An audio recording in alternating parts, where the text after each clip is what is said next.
আমরা সামাজিক কাঠামোর উপাদানগুলোকে মোটা দাগে কয় ভাগে ভাগ করতে পারি?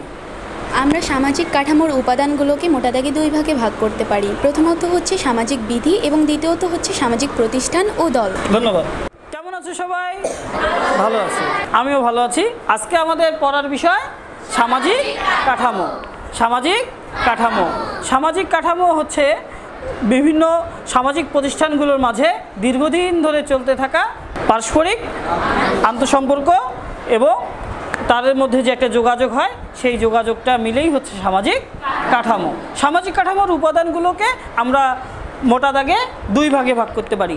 একটা হচ্ছে সামাজিক বিধি আর একটা সামাজিক প্রতিষ্ঠান ও দল। সামাজিক বিধি আর একটা সামাজিক প্রতিষ্ঠান ও দল। ভাইয়াস দাঁড়াও, বলো তো সামাজিক কাঠামো বলতে তুমি কি বুঝো?